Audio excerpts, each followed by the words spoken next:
Okay. Hey, everybody. I'm Anne-Christine Diaz, the creativity editor at Ad Age, and I'm honored to be here today to lead a discussion for D&AD. And the theme is Imagine Culture. So we've gathered a bunch of great jury members here today from both the entertainment jury and the music video jury to talk about some of the work that really stood out. So we have Katya Benke, a creative director from Digitas Pixel Park. And we have Liz Una, who is a director at Girl Culture Films and Independent Films. And we have Maurizio Von Trapp, who is the head of music at Academy Films. And we have Jimmy Smith, who is the founder of Amusement Park Entertainment. So welcome, everybody. And I'm so excited to talk about the campaign, Movie Poster.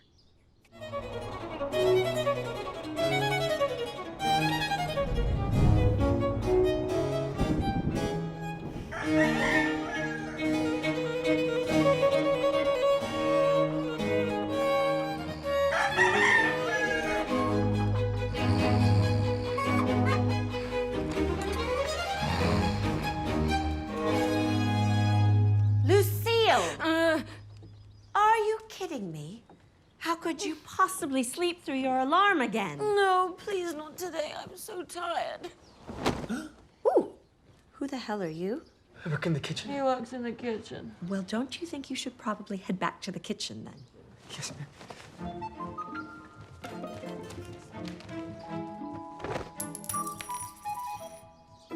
Oh, don't look at me like that. He brought me cake when I was lonesome. I love cake. Lucy, we cannot go through this every single morning. You are required to post. Posting is what pays for this house. What is it today? Today is Hair Tonic. They'd like a picture of you holding their product, looking joyous amidst flowers on an ocean cliff. The caption is Blessed Lifestyle. What, you mean that pink stuff? No, please, I hate that stuff. It makes me itch. Well, today you love it. May I please begin the dance? Fine. Here, have some breakfast.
Can you please smile? You look like death, and we're selling life. But I feel like death. Why can't we sell that? Because death is free. Can you guys just shut the fuck up for like 2 seconds, please?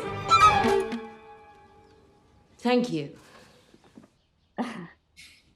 So a couple of you guys picked that as a piece of work that stood out for you. Can you tell us a little bit about, why that made your list? Liz, you picked that. That was one of your picks. Yeah, I picked this film because it's a great piece of entertainment, and it's a piece of entertainment that I don't know if Adobe is going to like me saying this, but I kept forgetting who the client was. It felt like a piece of entertainment that stood up by itself. I love Florence Pugh ever since Lady Macbeth. I'll see anything that she's in. I think she's a fantastic young artist, and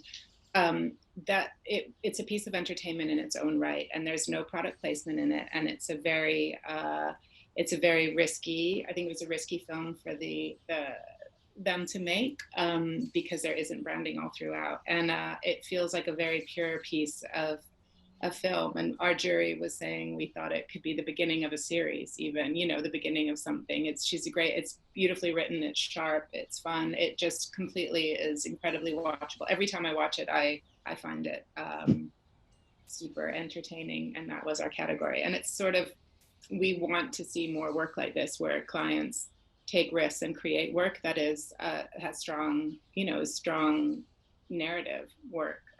You know, we see brands. Remember, Eurostar did that film with Shane Meadows. I can't remember what it's called, which is terrible. But you know, where brands are creating work that that is really interesting and bold and creative, but that doesn't have their product throughout. Is sort of where I'd love to see work going. So yeah. Kat, that was also one of your picks. Yes. Can you also just give us a sense of the campaign itself? Because it wasn't just that film, right? No, The client, yeah. What was Liz was saying, it's an amazing piece of craft. It's incredible nice, and every time I see it, I can pick up something new what I haven't seen before, and I can see it again. I don't know, Liz, how often we have seen it 10 times. I don't know. It's still fun to see it. And what I really like is that it doesn't have admonishing index finger. It doesn't tell you you're bad and you have to do this or that, but it anyway has a little message inside of it. It's which needs a little bit time to sink in, but it's at a second glance you see that it has not just a well-crafted, outstanding piece of work, but it's a smart and clever system criticism piece of work, because the story, the plot is all about the made-up world of influencers, and that is what I like. It doesn't talk to you like, don't do this, don't believe them, but if you made up your mind and look at it again, let the message think through, you see it's more than just a little nice piece of work. What I think, it's not a big ball attitude, but it's pretty clever and honest in a kind of way. And yeah, that's what I want to add. It's not like, yeah. Okay, so should we move on to our next piece, the Heroist music video? This was Maurizio's pick.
long, long gone in this field of trod.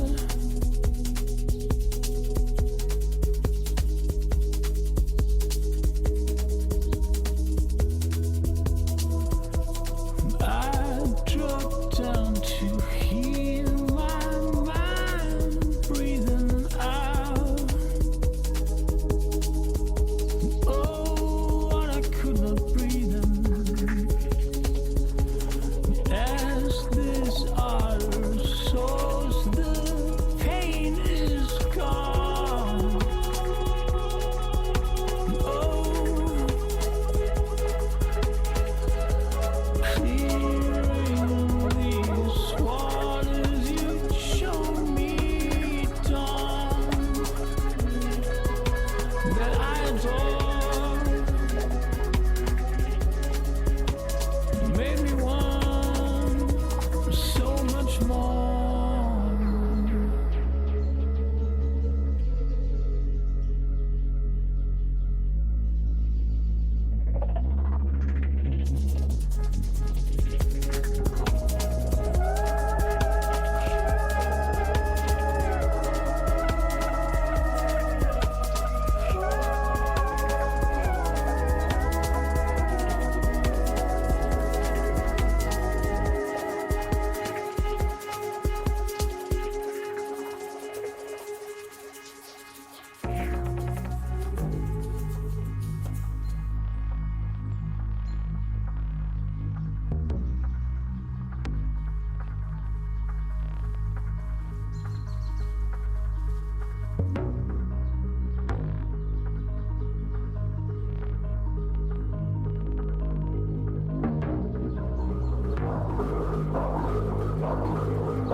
Wow.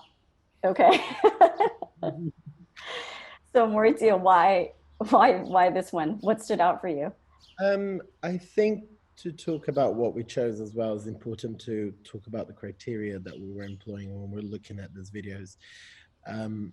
You know, we're looking at craft and we're looking, is it fit for purpose? And is it original, I guess? And within that, we started going deep into defining what that meant. And, you know, we got to this point of like, have we not seen this before? Are there voices that are not being heard? Or is there something that is fresh and new in this world, you know?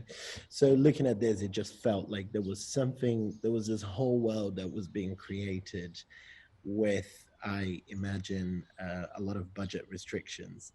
And the whole sort of photo montage thing was such a clever way to get around that, to create this entire full world that you really believe in. You know, dystopia is not cheap to make. You know, so it's laudable that they sort of came up with a fresh way to tackle that and still retain that production value and still be precise on the art direction and the styling and the actors that they chose. I just thought it really sort of like built a full world that was really believable. And then also the editing is great. It really kind of, It really goes with the music, and I think that's where Fit for Purpose really comes into it, because there's a clear difference between music videos that directors do for their own reel and for their own sake and for their own egos, and directors who do it because they know that they're serving that video, that song. You know, the visuals should be a visual representation of the music being played, and I think that video did it really well. It was very musical in how it flowed. You know. Is there anything else that stood out about the craft itself to you? I think it's the whole just comes together really well. You know, like I was saying, like the art direction and the costume design and the casting, all of it was really thought out, and I think that kind of tells you of excellent directing. It's like somebody's thinking about every single detail here, and nothing is just because. You know, like you felt like everything was very deliberate and very chosen. Like this is meant to be here. So I think just altogether, like it was, you know, nothing was left for luck or whatever. Like you can sense somebody being really diligent about the images that they're creating. Mm-hmm. I want to talk about music videos as a category as a whole later during the discussion, but I guess we should move on to the next piece of work, and that is Generation Lockdown for March for Our Lives. All right, so good morning. Welcome to today's team building event. Today, we're going to be learning what to do in the event of an active shooter. We're gonna bring in a special guest. She's actually an expert on this, and she's going to be leading our team building event. This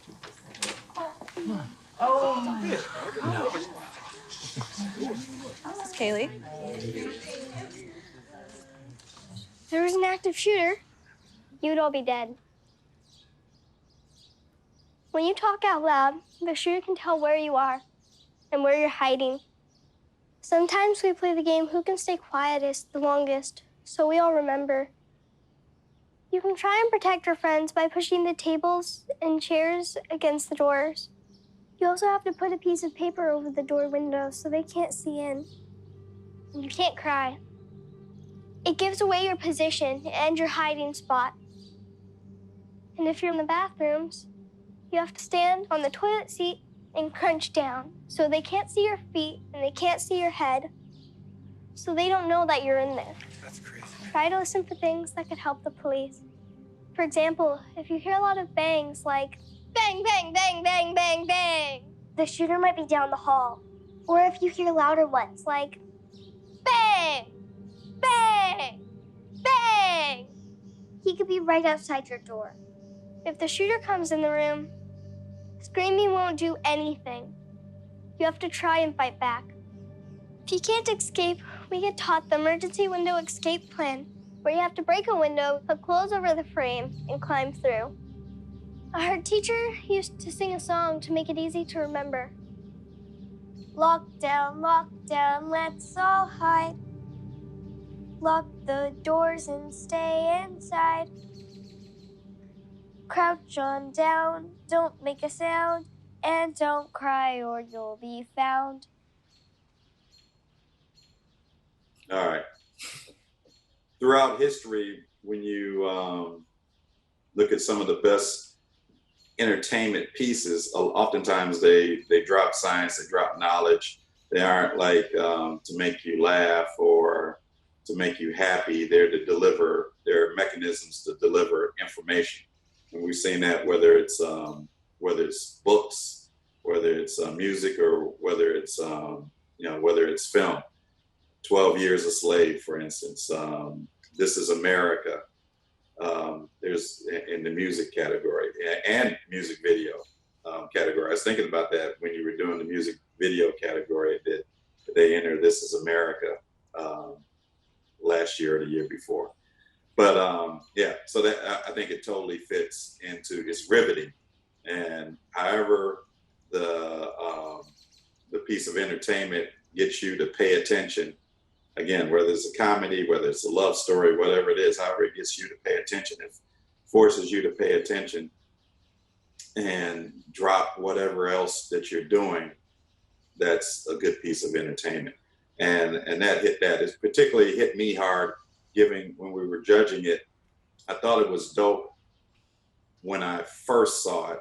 So like whenever it was 3 weeks ago or whatnot, when we were doing online individual judging. And then when we got on as a group and as the days progressed, George Floyd was killed on Friday. So that hit home. And it was just, or he was killed on Thursday, I think. But we did some judging on, final judging on Friday, I believe it was.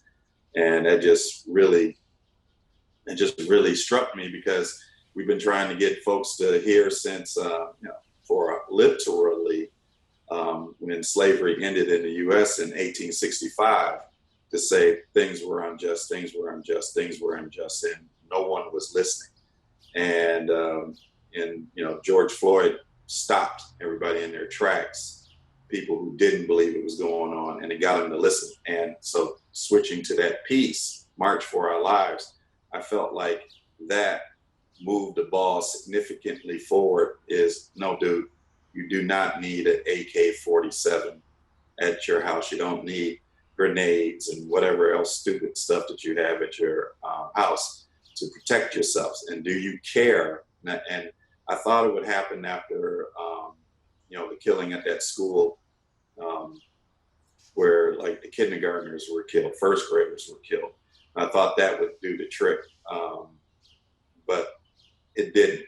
So I'm hopeful that piece right there, enough people can see that piece, because when it puts you in their shoes, which is what that thing did to me, puts you in, whoa, I haven't looked at it through the eyes of a child. I've still, even though schools have been shot up and whatnot, I'm still at a distance. Not me, but people have still acted as if they're at a distance from it.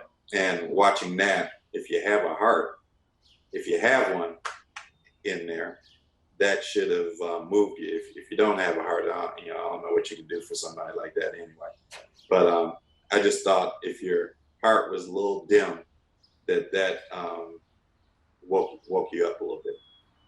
I chose in our category, entertainment is a really wide category. So I sort of chose to pieces of work that come from different, opposite ends of the spectrum. The Adobe film, which is big budgeted narrative and very entertaining, and then this film, it's just so affecting and simple and powerful.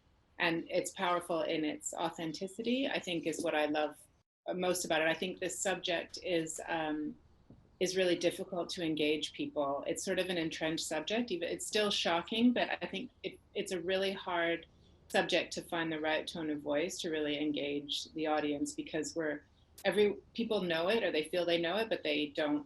I don't know what it is. It's either they gloss over it or something. But I think this film and its authentic execution, it's so raw and documentary, I think is so powerful. And I think the casting the young girl was phenomenal, and just using the audience in the room to feel their shock and their intake of breath hits the viewer incredibly viscerally. And I think that they held their nerve and kept the execution really simple and didn't stylize it, but kept it very raw. That's what really, really hit home for me. I think it's actually very bold, and everyone wants to stylize things and lift it and elevate it and make it more poignant. And actually they kept it incredibly raw and authentic, and I really salute them for it. I do think it's a game changer, I'd say. I agree with Jimmy. So I think it's a really powerful film. You just put it perfectly. Thank you. Okay, so let's move on to our next piece, which is History Block, and that was created out of Africa.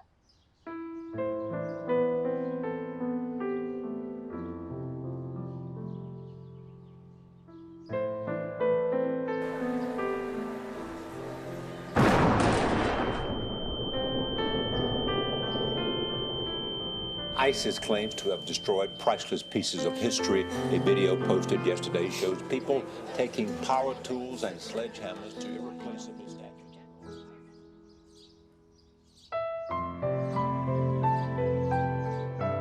اللي نشيله راح يكون ويانا دائما الصبح وبالليل.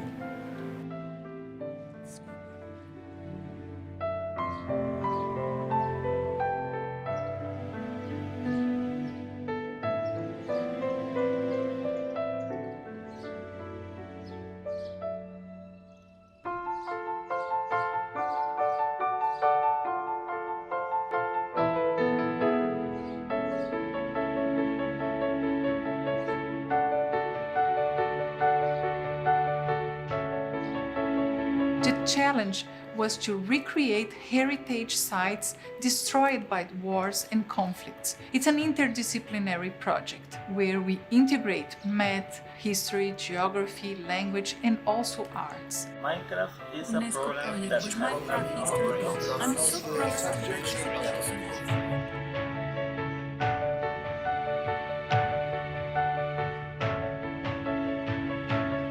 وهلا الساعة موجودة بس ما بقى مثل قبل.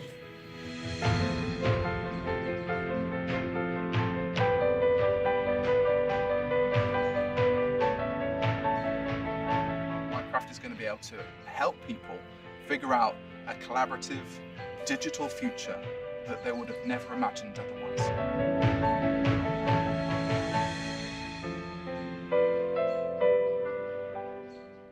Cool. So that campaign was all about giving kids the ability to rebuild and experience cultural monuments that have been destroyed. So Katya, can you tell us a little bit about that, why that fits?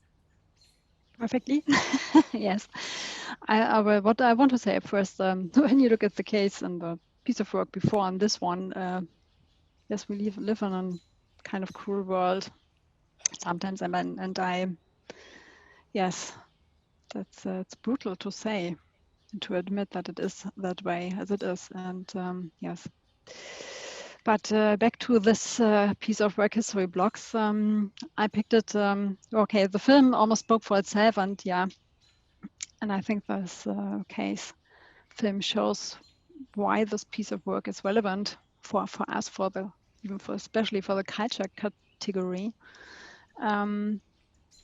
Religious fundamentalists destroyed countless historical monuments in the Middle East, and they were lost forever. And yes, this brutal fact has an even greater impact for the next generation. But what I was find impressing was that the UNESCO doesn't mourn about it and always stand on this point. Okay, it's gone forever, and nothing can bring it back. But that they were partnering with Minecraft about this game for students so that they can learn about the lost pieces of ancient monuments and so that they don't fall into oblivious. So this history, this part of history will stay with us forever and it will grow, and we can so protect it, this memory and the history and the cultural achievements. And yes, why I choose it as well was it's a little bit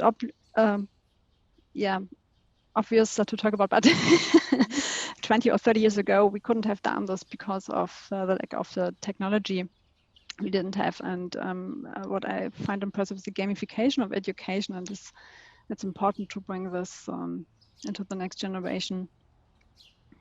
And there's another aspect I like. That's a little bit subtle, like the Adobe film was, because I think that the UNESCO takes a brave stand against religious fanaticism, that they say, we don't let you bring us down. We will stand here and fight for our culture, for the history of human mankind and the heritage of mankind. Yes, and yeah, that's why I've chosen this piece of work. Great, thank you. And so let's move on to our final selection, which is Final Form.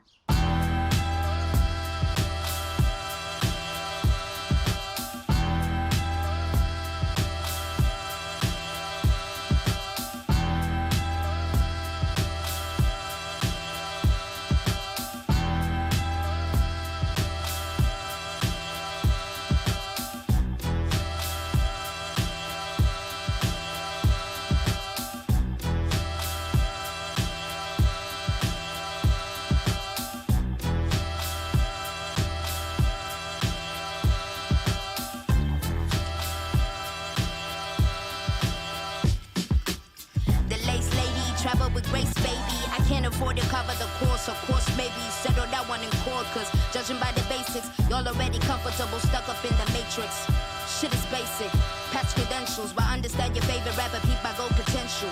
I'm out of shame, been past it, trying to fit the circle cause I don't know how to act shit. Half of y'all was steady insecure, don't try to backflip, just because the seasoning and flow's already active.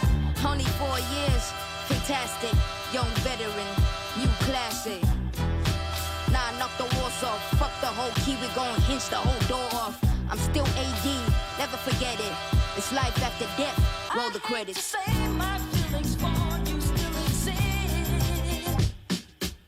Credit my maker, take a trip to see Jamaica. Molly spirit with the vapor back design, that's the nature. Africa, the new America, I hope I earn this permanent. And this I put my pen in it, got my land and my permit with it. Bone on my bone, flesh of my flesh. Greatness in me, you can't make me feel less. Let's hold, I'm not impressed. Best smoke, got my afro like an empress. Great state I'm in all states I'm in. I might find a form in my melanin. Great state I'm in all states I'm in. I might find a form in my melanin. Great state I'm in all states I'm in. I might find a form in my melanin. Great state I'm in all states I'm in. I might find a form in my melanin. Black power. Black power. Black power. Black power. Last name Tembo, first name Eve. Somebody ate the food they told the great to never eat. I'm dripping, DNA seeds like I'm born gray. I be mad 2 G's. Third war in it, first war I dated. No mentor, all my heroes assassinated. We been here, reincarnated. Tryna finish what they started and we made it. Great state I'm in all states I'm in. I might find a form in my melanin. Great state I'm in all states I'm in. I might find a form in my melanin. Great state I'm in all states I'm in. I might find a form in my melanin. Great state I'm in all states I'm in. I might find a form in my melanin. Black power. Black power. Black power. Black power. I hate to say my feelings for you still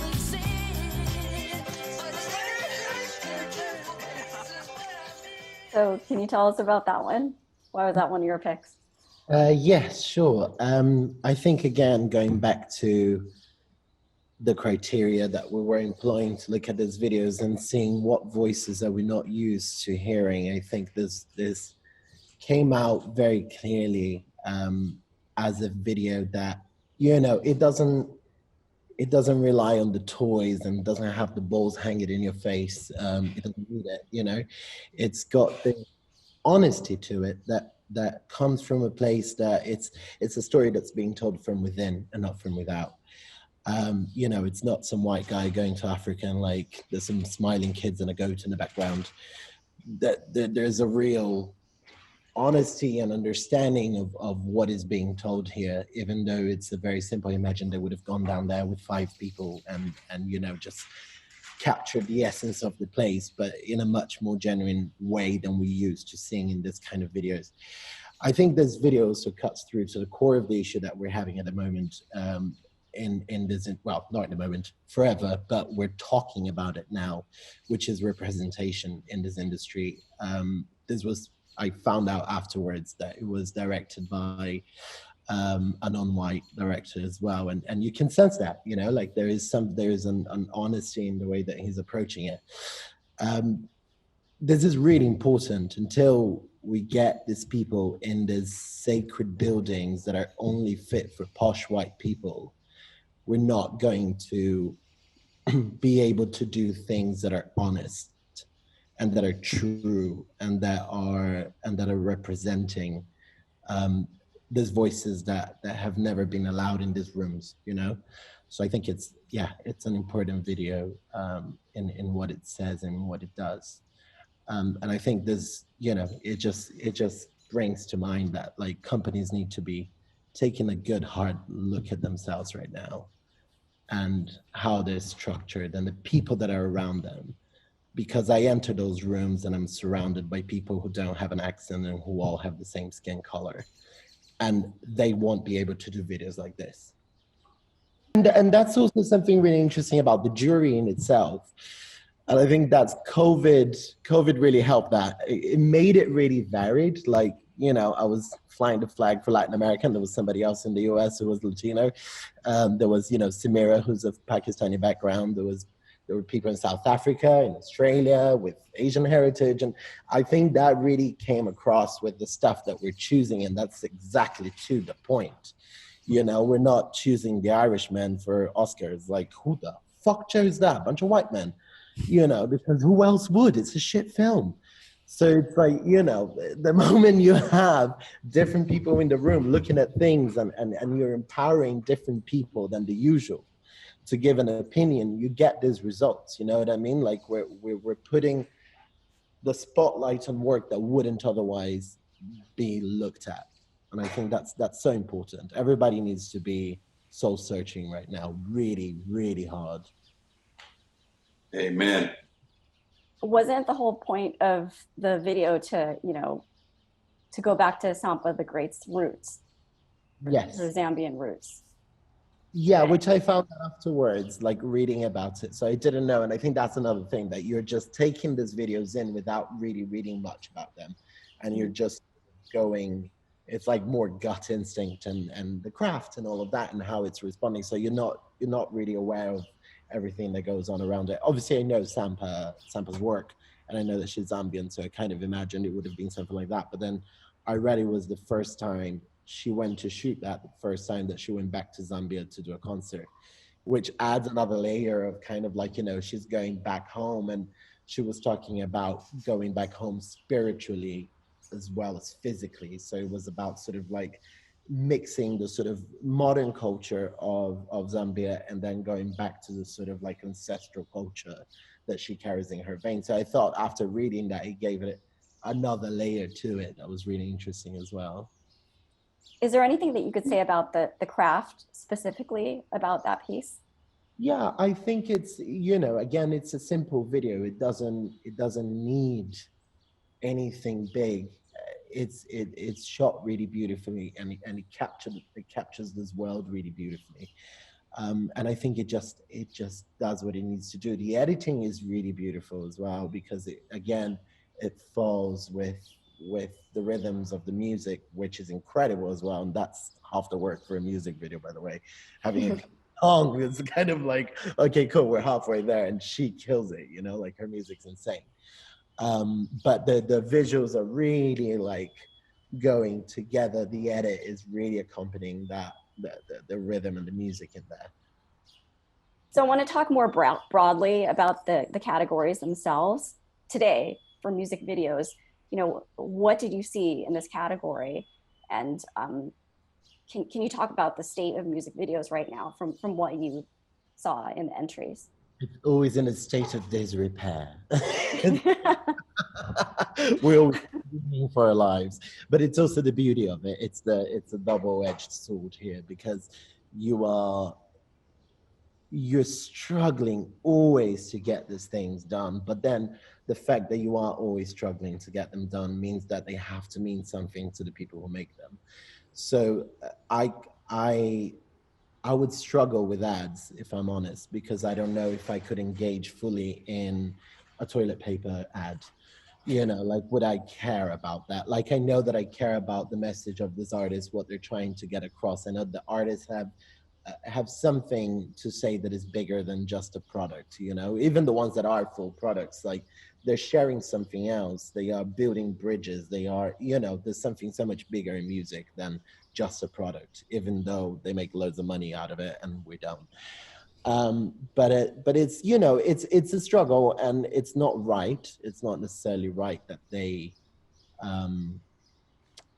exploit the fact that people will do things for musicians, and that needs to be corrected. And I think hopefully, you know, I don't know now after COVID and the global recession, what that's going to leave us with, but the year leading up to that, there seemed to be, with Redirect music videos, there seemed to be a slow shift towards a little bit more respectability to us as human beings and individuals and creatives, which is nice to see.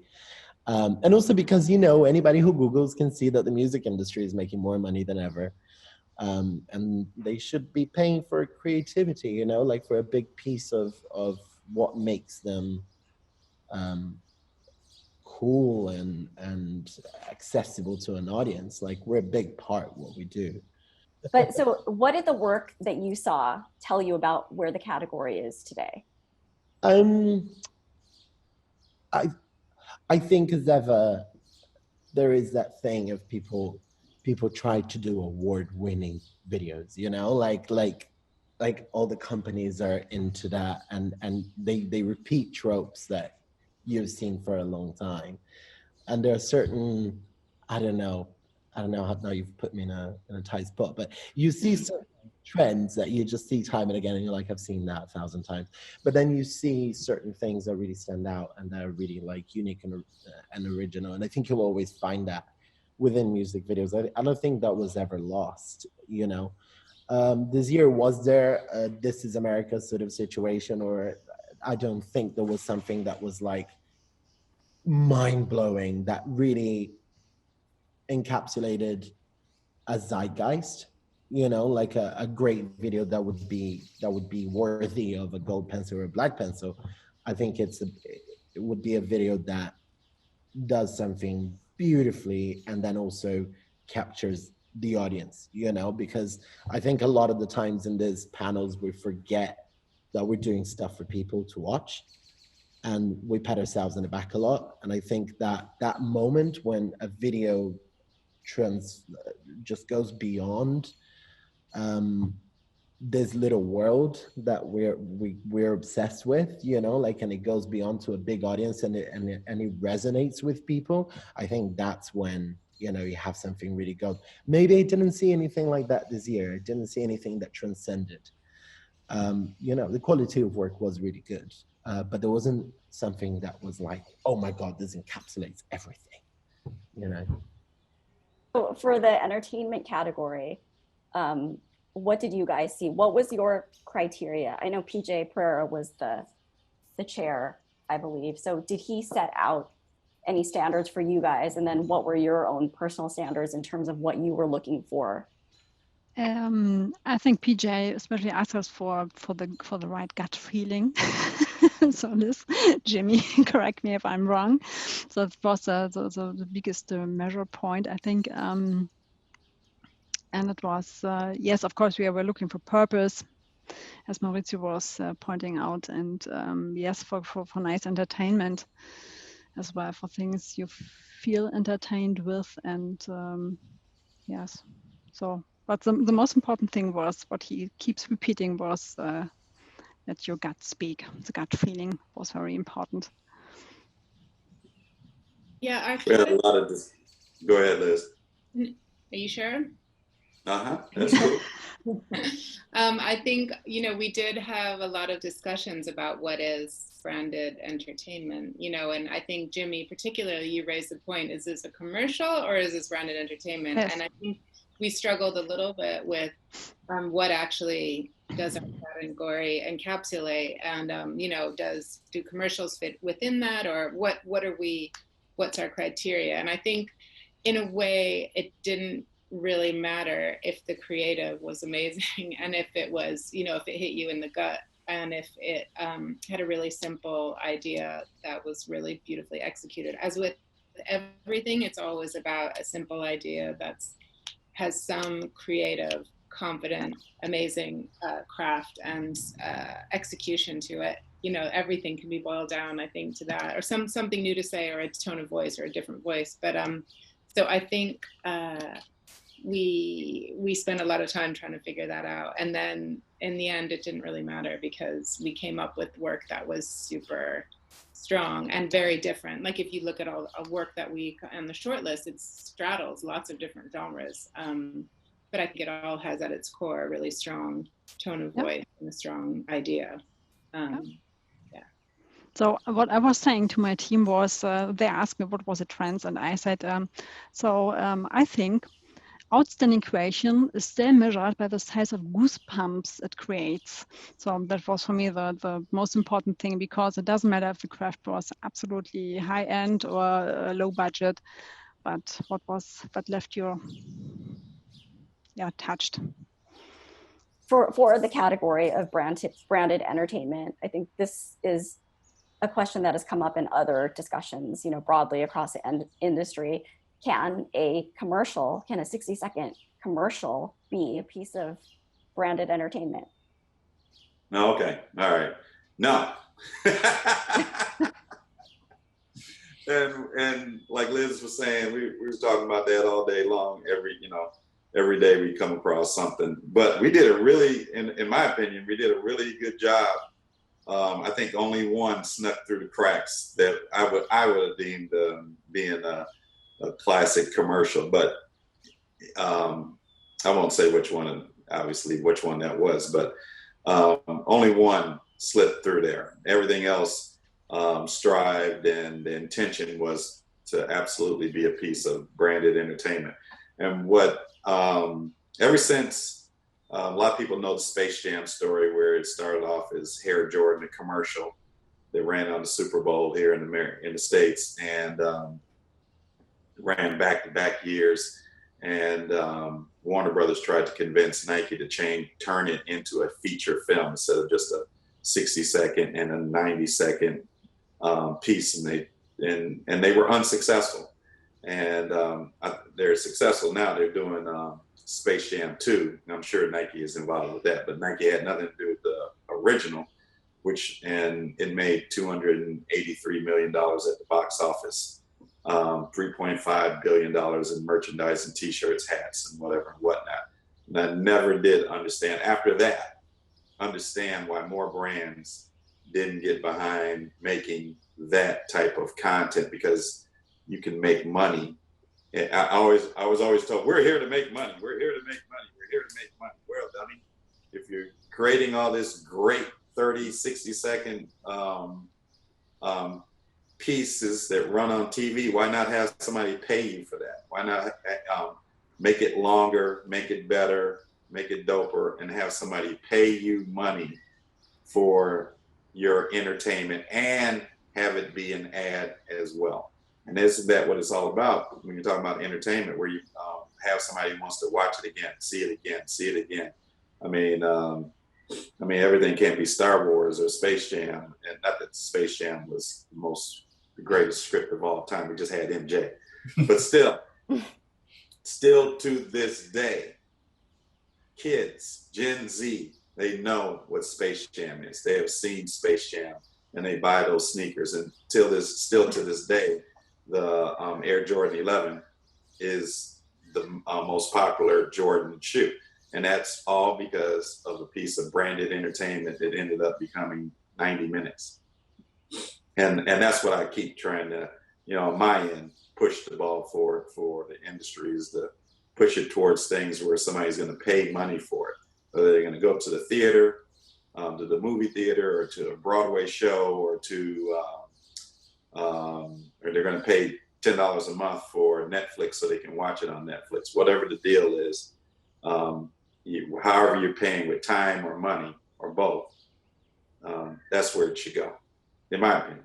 I agree too that I don't think anything with the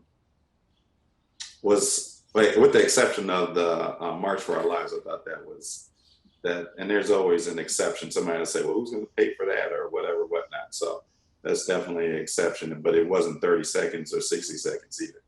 But outside of that, I don't think anything broke that, poked its head up to be Black Pencil this year. But I'm sure there's a bunch of folks who disagree. So you never know what's going to happen. And Jimmy, can I ask you, what would you, if you were Adobe, what would you do with the movie poster? Do you think that could keep going, or do you think that's like a one-off? I think they missed the opportunity on that. It is definitely branded entertainment, fits into the category. But if you're gonna turn a poster a movie poster, right? You didn't say a short film poster, you said a movie poster. you might as well make it a doggone movie. You had big time talent in there. Why not make it? And the story was great. Oh man, that story is awesome and had all the bones and building blocks to go ahead and make it. I'm sure whoever created that, that's what they wanted to have happen. But that should absolutely. Pardon me? You know who directed it? I don't. Do you? Yeah, I just found out. It's Zach Braff. Yeah, he's the one who kicked off the contest. I did not know that. Mm-hmm. Yeah, so wow. So he introduced it. Yeah. That should absolutely be a feature film. I could totally see that being a classic. So I want to put the question to you guys, the same one that I posed to Maurizio. What did the work that you saw tell you about where branded entertainment is today? Commercials, traditional TV commercials should go away from the branded entertainment category. Stop wasting your money and entering it in the wrong category. And strive for videos as well. Right? Yes. Like ad stuff and music videos. I'm like, no, you're not doing it. It's like, you can sell and entertain, and it's been proven throughout history where you're talking about, even though Nike didn't have anything to do with it, they reaped the benefits of it, was Space Jam. And you can go all the way back to what I like to teach the world to sing. That was the #3 song on the Billboard charts, and that was Coca-Cola ad. So you can do both and do it smartly and not make it feel like somebody's trying to ram some product down my throat. What about any breakthroughs that you guys saw? Did you see any work that showed, a new direction that branded entertainment could go or should be going, that was super promising to you? What I was thinking is that we saw a lot of good entertaining storytelling. What I liked was the small focus on the subtle purpose thing. That was what I liked, that it was not so purpose driven. So we have to go for sell your diesel, buy an electric car. And so we had a lot of really entertaining things, and or vice versa, really purpose driven, focused, embedded into entertaining. Or told in an entertaining way, but we didn't have any new technologies on. That was what I was expecting, that we will see way more VR, AI things, but haven't seen anything at all. It was a little bit surprising, but we had a lot of really, really good entertaining storytelling. That's nice. But nothing breakthrough, no, don't think so. Liz, what about you?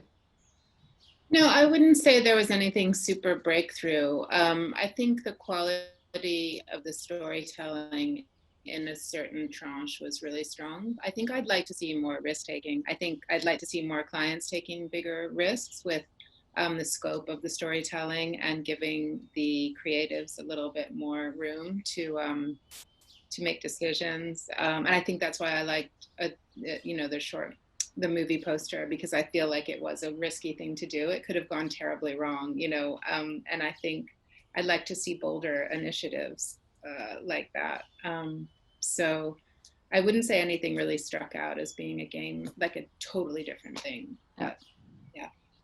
That's a good point, because I'm a creative director, and what I see in the agency is often when you're talking to a creative person in an agency, they are talking about, we have to integrate technology or implement media. Let's go to the media guys and ask them what to do.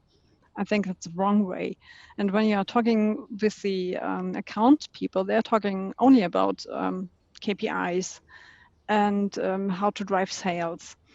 That's for me the wrong way as well, because it has to fit together. And what I think we as creative persons, especially in agencies, we have the power to change and drive our business, as well as we have the power to reshape and influence our cultures. And that's what we on agency are missing often today. So maybe that's important. So Liz, thank you for bringing this up. That's for us, it's we have a pretty tough time in agencies to coming through and sometimes big fights against the account people to go through with a good idea to the client.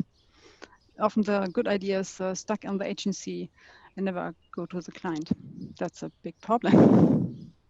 Well, speaking of fights, what were the biggest fights you had in the jury rooms, or the virtual jury rooms, I guess? I think for us, it was like, it was quite interesting. We didn't really have big fights about anything. It was quite interesting how I came from first watching stuff. I had like, oh my God, I like this, I like that one, blah, blah. And then you start talking to other people and you start sort of, you come at it with like a very open heart, I guess, and kind of like, okay, like, tell me if I'm wrong here, and like, tell me how, and make me rethink about things, you know, like, because I'm coming at it from my point of view only, but like, what are you not seeing? What are you seeing that I'm not seeing, you know?